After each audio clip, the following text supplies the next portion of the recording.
আপনারা কি জানেন জান্নাতে প্রত্যেকটা যুবকের জন্য কি রাখা হয়েছে? আল্লাহ নবী সাল্লাল্লাহু আলাইহি ওয়াসাল্লাম বলেন, জান্নাতে প্রত্যেকটা যুবকের জন্য 70টা করে হুর রাখা হয়েছে। আল্লাহ নবী সাল্লাল্লাহু আলাইহি ওয়াসাল্লাম বলেন, তোমরা কি জানো এই হুরদের পাওয়ার এবং তাদের সম্মান কতটুকু? আল্লাহ নবী সাল্লাল্লাহু আলাইহি ওয়াসাল্লাম বলেন, এই হুরদের একটা চুল যদি আসমান ছিদ্র করার পরে দুনিয়ার মধ্যে বের করা হয়, তাহলে সমস্ত দুনিয়া এই চুলের সুঘ্রাণে মোহিত হয়ে যাবে।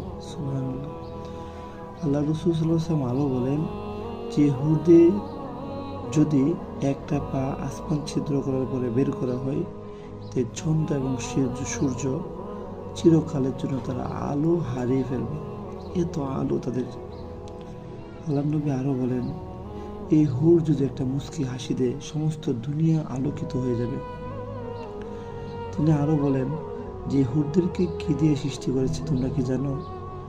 নবী করিম সাল্লাল্লাহু আলাইহি ওয়াসাল্লাম বলেন, তাদের পায়ের তালা থেকে হাঁটু পর্যন্ত মেশক দ্বারা তৈরি, তাদের হাঁটু থেকে কোমর পর্যন্ত আম্বর দ্বারা তৈরি, তাদের কোমর থেকে গলা পর্যন্ত জাফরান দ্বারা তৈরি, আর তাদের গলা থেকে মাথা পর্যন্ত তাবিজ কাফর দ্বারা তৈরি। এই সমস্ত হুর আপনাদের জন্য তিনি সৃষ্টি করে রেখেছেন, যে আমার বান্দাগুলো যারা আমাকে অনুগত করবে, আমার হুকুম মানবে, তাদেরকে আমি এরকম জান্নাত দান করব, যে জান্নাত এই চোখ দেখে নাই, যে জান্নাতের আওয়াজ এই কান শুনে নাই, যে জান্নাতের চিন্তা ভাবনা এই মাথার মধ্যে এখন আনে নাই, যে জান্নাতের স্বাদ এই ঠোঁটে জবান পায় নাই, এরকম জান্নাত দান করব। জান্নাতের মধ্যে সাপ্তাহিক বাজার থাকবে, হুরদের মেলার বাজার, যে বাজারের মধ্যে অসংখ্য গণিত হুর বসে থাকবে। যখন আপনারা যাবেন এই হুরদের মেলার মধ্যে, তখন শুধু ঢাক দিবেন, আপনারা ইশারা করবেন, এই হুর আপনাদেরকে বলবে, তালে লাইয়া, হে আল্লাহ বলি, কী জন্য আমাদেরকে ডাকতেছিস? আমরা তো তোদের জন্যই অপেক্ষা করতেছি। বর্তমান যদি আমরা পার্কে যাই, গিয়ে কোনো পুরুষ যদি কোনো নারীকে ডাকে, তাহলে পা থেকে জুতা খুলে দেখায়।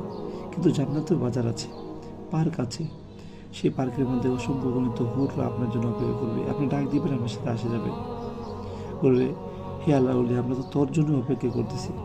এই জন্য দুনিয়ার লাভ লালসা আমরা ছেড়ে দেন, ফিরে আসেন না এ রবের প্রতি, যিনি আপনাদেরকে সৃষ্টি করেছেন।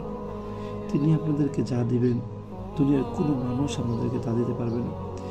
এই পৃথিবীর মধ্যে একটা কথা মনে রাখবেন, যে মানুষের মূল্য